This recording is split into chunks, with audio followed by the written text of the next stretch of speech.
Εκεί έπεσαν κάτι ψίχολα, θηρίο έγινε.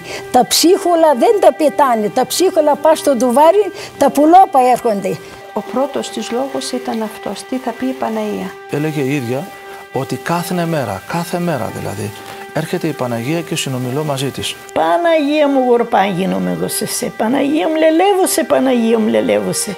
Να παρακαλέσετε την Παναγία, λέει, να κρατήσει το Θεό, να μην ρίξει φωτιά στον κόσμο.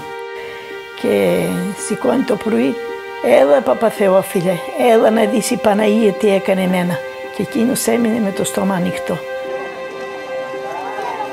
Τώρα πια οι προσκυνητές έρχονται στο μοναστήρι της Παναγίας για να συναντήσουν, να ανταμώσουν την Αγία Σοφία. Και οι θύμησες επιστρέφουν, φουντώνουν μαζί με τις παιδικές μνήμες. Μόνο που για αυτούς η Αγία Σοφία θα μείνει πάντα ως η Γιαγιά Σοφία, η Χελιδόνα του Πόντου.